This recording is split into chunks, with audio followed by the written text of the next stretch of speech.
Morning. So glad that we can worship together with you. When my kids were younger, one of their favorite shows, we had a couple, the Backyardigans, and the other was Dora, right? If you know Dora the Explorer, it's the story of this young girl who has like this backpack, and she has her best friend who is a monkey, and they go on this different adventures, right? They go on different adventures trying to figure out different problems and stuff like that. And as they go about, they just kind of have to figure out how to get to where they're trying to get to. And for some reason, as I was preparing this message, Dora kind of stood out in my mind about how life as a Christian oftentimes is like Dora the Explorer.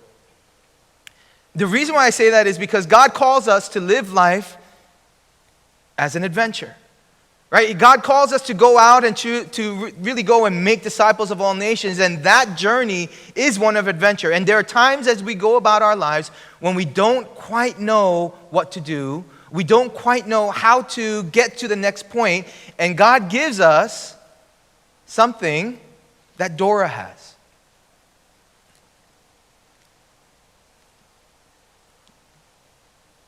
The map, right? So as Dora is trying to get to her final destination, how do we go? And then eventually says, I know, we can ask the map. And then, out of her backpack magically comes out, I'm the map, right? And the map comes out and he says, oh, okay, so we have to go through the magical garden and into the number forest, and we'll arrive at grandma's house, or whatever it may be, right? This is, in our way, what the Word of God is for us. You see, because I know that last week, many of you perhaps left this sanctuary, or perhaps turned off YouTube and you said, oh boy, I don't know where I'm going. I don't know what to do. Because last week I talked about evangelism. And I know for many of us, evangelism is that word that we just, I wish Pastor Joe didn't preach on that. I wish that it was just something much easier. Because for most of us, our mindset is, I don't know what to say, right? I don't know how to do it. I don't like doing it. I'm not gifted in doing it. I'm scared to do it. I'm afraid to get rejected, or whatever it may be. And so there are the millions of reasons why we don't evangelize. We just say, I don't want to. And so when we leave here, we go, oh boy, and we feel a little bit overwhelmed. Hopefully you left feeling the conviction of saying, okay, I know that I need to. Maybe you said, I just don't know how to. I don't know what the principles are in the Word. And thank God we do have the Word, because He does give us guiding principles as to how we should evangelize. He gives us guiding principles of how we should go about and share our faith. And the beauty of it is, as He gives us these principles, He tells us, I understand. He gets it. He understands all the reasons why we may not want to evangelize. But at the same time, the call is to continue to go and share the gospel. As a matter of fact, it's not something, most of the times when we point out evangelism, we point out Matthew 28, and we say, look, it's in the Great Commission. But it didn't start in the Great Commission. When Jesus was going about doing His ministry, it's actually something that He told His disciples to do on multiple occasions. So in Matthew chapter 10, in Luke chapter 10, we get two different occasions where Jesus is telling His disciples to go and evangelize. So in Matthew chapter 10, He's talking to the 12 disciples and He says, go and evangelize. Go and share the gospel. Go and bring people into my kingdom. And then here in Luke chapter 10, we also get the same thing, but now He's talking to 72 different disciples. But the message is very similar throughout, and the warnings are similar. So we're going to go flipping back and forth between Luke 10 and Matthew 10. After this, the Lord appointed 72 others and sent them 2 by 2 ahead of Him to every town and place where He was about to go. He told them, the harvest is plentiful, but the workers are few. Ask the Lord of the harvest, therefore, to send out workers into his harvest field. Let's stop there for a sec. Do you notice what it says? He sends out his disciples 2 by 2. It's an important distinction that we're not intended to go about this ministry on our own, but we are intended to go and do the ministry together. It's not something that I can just on my own say, this is what I know that I'm called to do. It's something that we together must rely upon one another in order to. It's a call into community, and it's a call into relationship. And the beauty of this is that as we see the relationship that he's building, it's a relationship that he's building with one another, that we go 2 by 2, but also with him throughout this entire process. And thank God for that. But he also says this, he sends them out to towns and places where he's about to go. Right? So these are places that haven't heard of Jesus just yet, but he is calling them to go into the places where he is about to go to prepare the way for what God is going to do in that place, or what Jesus is going to do in those places. So he calls us to go 2 by 2 because we need that. I know that I need that. Right? I know that there are times when if I go on my own, I may get distracted. I may go into a town that I've never been to and start sightseeing and forget that I'm supposed to actually be there to share the gospel. I may go into a town where I go and the people are against me, and I may just kind of shrivel up in fear. So instead, he says, go. Go together so that you can encourage each other, so that you can hold each other accountable, so that you can remind each other why you are going. Go together.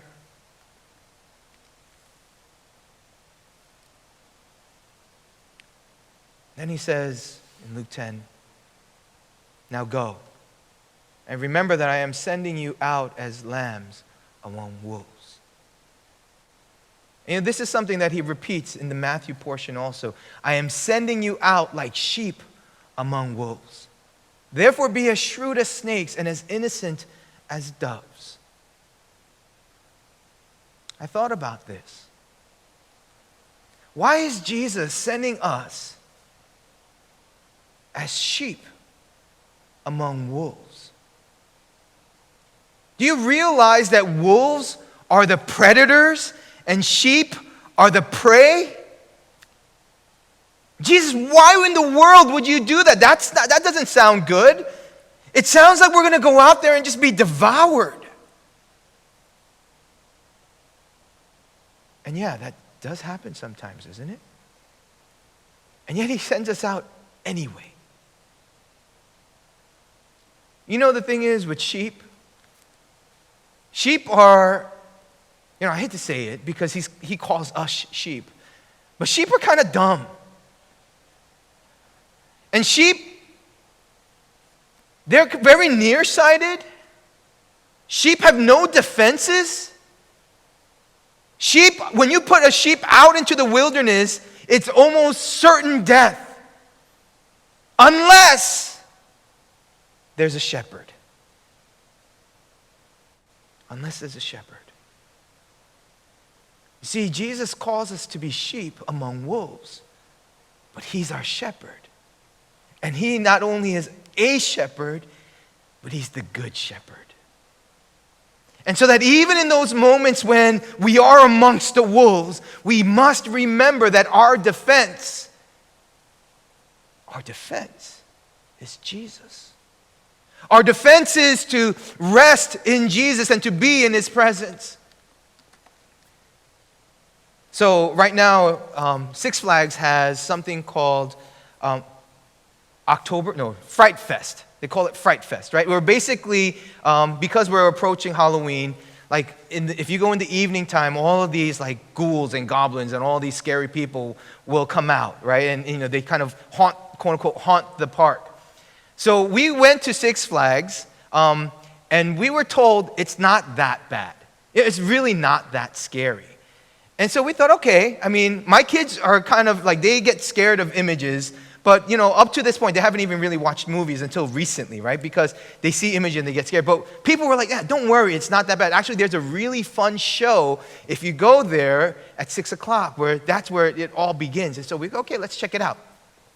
So we go to Fright Fest, big mistake, right? We go there, and we go to the show because, there's like singing and dancing. And then there's this one guy. He must be like the witch doctor or something like that. And he begins to call out all of his like ghouls and demons, right? And they literally, my heart was racing because I was scared, right? And my kids automatically started screaming. Like Abigail, she lost her mind, right? She was just like, ah! And she like turned around and buried her head. And we were like, okay, we need to get out of here. This is scary for them. So I took Abigail and I started to walk out. And we left the theater. And as I was walking out, I didn't know this was going to happen. This was the first time there. The head ghoul guy sends all of them out. Now they're following us. They're like literally chasing us. So as we're walking, and I'm trying to walk out with Abigail, Abigail sees them. She's screaming. So I hold her close. And I cover her ears. And her face is now towards my body. And I just cover her and I just hold her. And as I'm sitting there, literally, like hundreds of these guys are just kind of surrounding us and walking past us as if we were like a rock in a stream. And like they're literally right by me, dragging shovels, revving their chainsaws. And Abby's like, ah! It was terrifying for her. But I was there to protect her. And it reminded me what this passage is saying. I'm sending you out as sheep among wolves. It is a scary place, but I will be there with you. It is scary. So everything that we say, every reason that we give as to why I don't want to evangelize. God, I'm afraid to be rejected. God, I'm scared. I'm afraid of what might happen. God, I don't know what to say. All of those reasons are valid until we remember that Jesus is with us and He's for us. All of those reasons make sense until we remember that Jesus is our good shepherd, that when we are sheep among wolves, that Jesus is with us. So that we are able to be as shrewd as snakes and as innocent as doves. You know what He's saying? He's saying, be wise. Be wise and use your mind and your brain so that you can be as effective as possible. But be innocent. Because in this world, there are the ways of wolves. And the ways of the wolf may be to devour and to destroy. And sometimes that gets the job done. But I want you to be innocent instead. There are times when we go about our lives and it feels as though the way of the wolf is better. It's more effective. It feels as though it's foolish to not go that way because everyone else is. And yet He tells us, no, you're not a wolf, you're a sheep. So be innocent. Don't follow the ways of the wolf to cheat, lie, and steal, to devour and destroy. Be innocent. Be innocent. And so He continues. Be on your guard. You'll be handed over to local councils and be flogged in the synagogues. On my account, you'll be brought before governors and kings as witnesses to them and to the Gentiles. You know what He's saying? All of your fears, it's possible. Right? Jesus being the shepherd, doesn't mean that bad things won't happen. But it means that He'll still guard you when they do. He says, yeah, this is what will happen. You will be flogged in the synagogues. That's exactly what I'm afraid of, Jesus. Yeah, I know.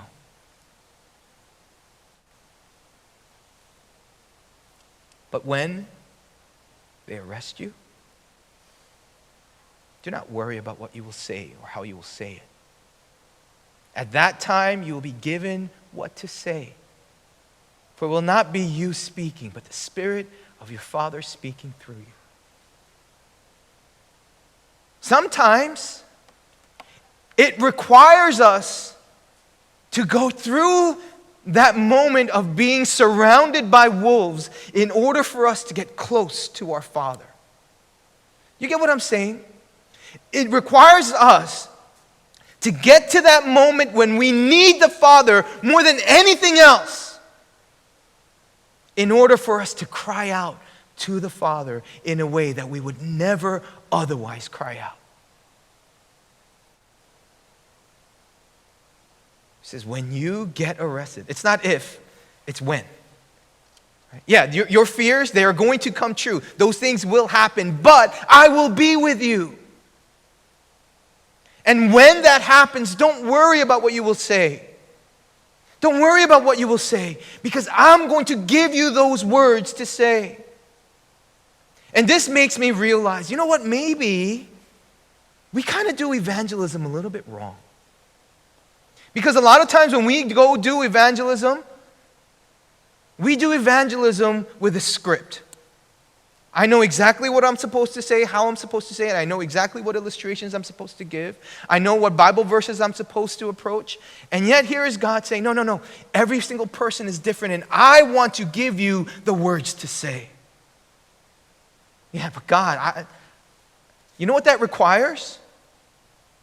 It requires an intimate relationship with God. It requires you to be the sheep that knows the voice of your shepherd. It requires you to hear the shepherd and recognize when he's speaking to you. You see, it requires us to be so close to Jesus so that whenever it happens, whenever God calls us to speak, we will know his voice and we will be able to speak on his behalf. The beauty of this is, it doesn't require you to know what to say. It requires you to be in such an intimate relationship with God that he will give you those words. So that when you say, I don't know what to say, Jesus is saying, that's all right. You know me. You have me. So that the greatest preparation that we can do for evangelism is not memorizing a script, but praying and studying the word and coming before God and being intimate with him. Because God has always wanted, more than anything else for you, relationship and intimacy. What he wants from you, even now, what he's calling on you to do, even now, is relationship and intimacy.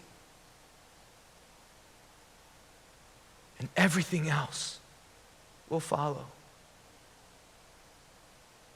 You know those words.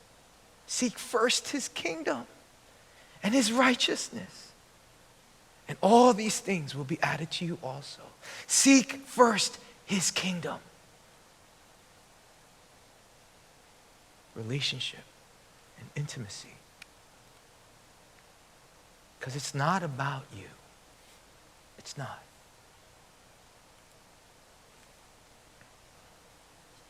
So he says, don't take any money with you, nor a traveler's bag, nor an extra pair of sandals. And do not stop to greet anyone on the road. Whenever you enter someone's home, first say, may God's peace be on this house. He says the same thing in the Matthew portion. Do not get any gold or silver or copper to take with you in your belts. No bag for the journey, or extra shirt or sandals or staff. For the worker is worth his keep. Now, this is something that's so different from what we do. When we do evangelism, or when we do missions, a lot of times we feel like we need to go with something to give.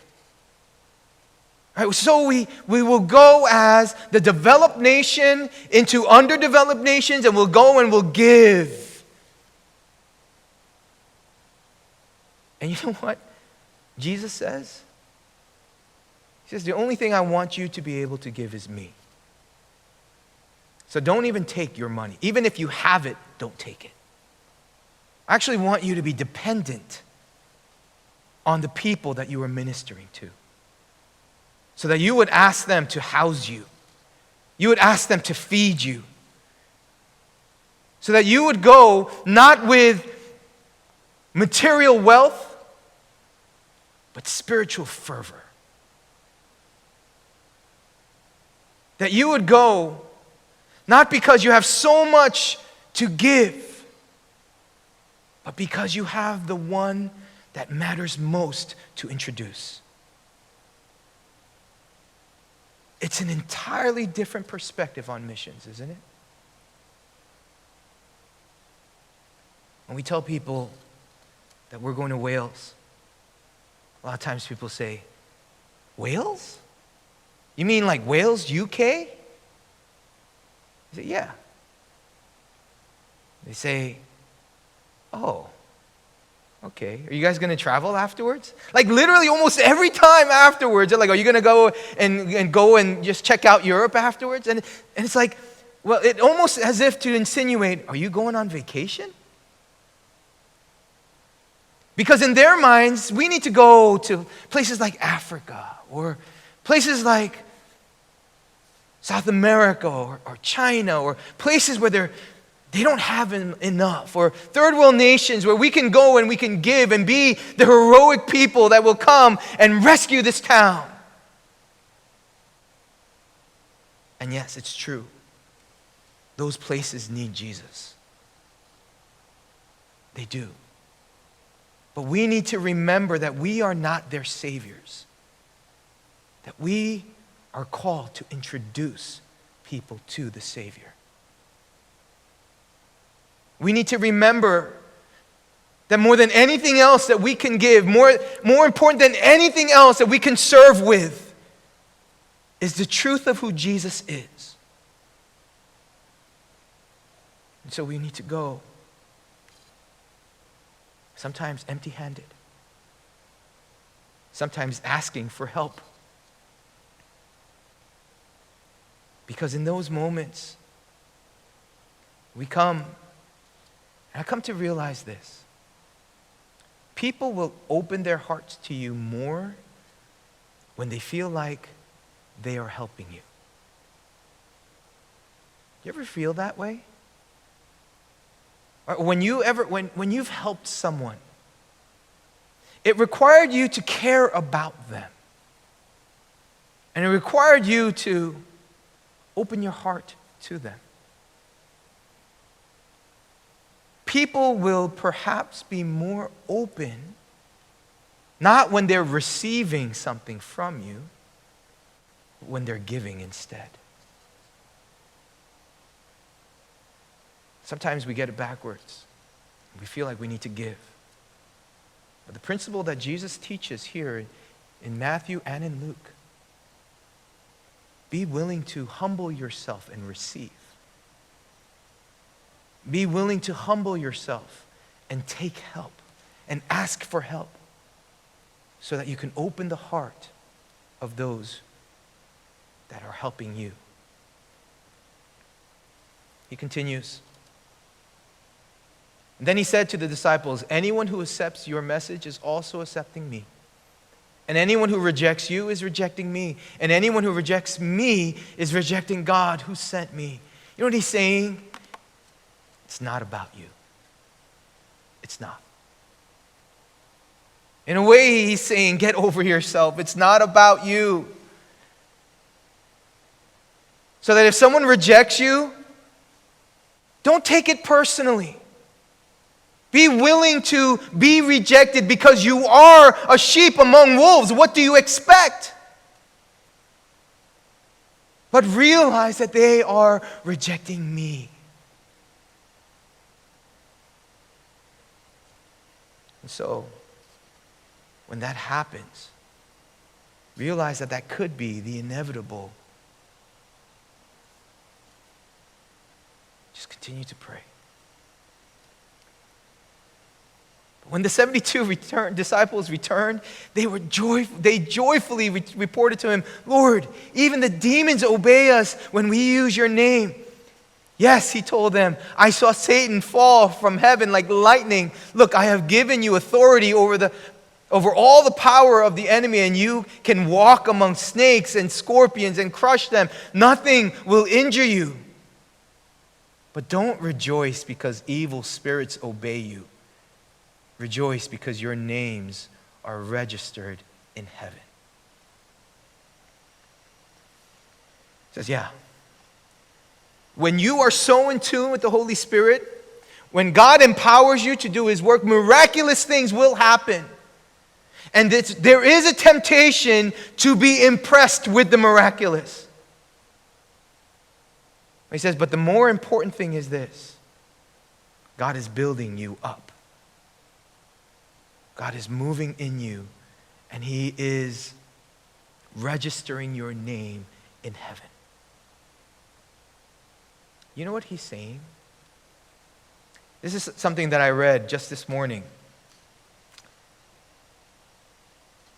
We are concerned with how things go. Or how things work out, sorry. We are concerned with how things work out. We're concerned with the results. God is concerned with how we work out. How we turn out. All right, we're concerned with how did things go? How effective was I? And how much fruit did I bear? And all of this. And God is like, no, that's not my concern. What my concern is did you grow? Did you learn? Did you mature? Did you build your character? Did you go through this suffering and build perseverance? Do you realize what he's saying? The life of the Christian is intended to be difficult. So many of us, we go through our lives running from difficulty, hiding from it. So we hide out in the comforts of our home. But I realize this, when we're at home, I could be in my room and my daughter Abigail can be at the farthest point of the house and she will feel completely safe. She can be on the iPad or watching TV and she will not need me or fear me or feel afraid or feel the need to be around me at all. But when we are out into the world, when we go actually step out on the door, out past our doorsteps, you know what the first thing is? She holds my hand. That's what we're intended to do. So many of us are hiding out in our homes. We're in the comfort of our home. We don't ever step out into the world. I know I'm guilty of that. I only step out when I feel like it's safe. Maybe God's calling us to go out, be among the wolves, so that we can rely on our shepherd, so that we can hold his hand and we can snuggle in nice and close, because God desires intimacy, relationship. We think it's all about how fruitful we're being. Yeah, it matters. Fruitfulness matters. But what matters most is relationship and intimacy. And that's what evangelism is all about. We sit here and we think, I need to get smart enough and wise enough and be good enough. I need to have the words. I have to have the right words to speak. And all Jesus is saying is no. It's about me. It's not about you. Depend on me so that it can be about your growth through this time. You know, the thing is, we hear stories, like these miraculous stories about Jesus showing up in people's dreams in the Middle East or in places where there are no Christians. Like just testimonies that pop up about how Jesus reveals himself. My thought was, Jesus, why don't you just do that to everybody? Why don't you just do that more often so that, evangelism can happen more quickly? Because we're not growing through that. Christians don't grow through that. We all know that it's Jesus that saves. But when Jesus works through us to do that saving, it's us that grows. That's what he's calling us to. Let's pray together.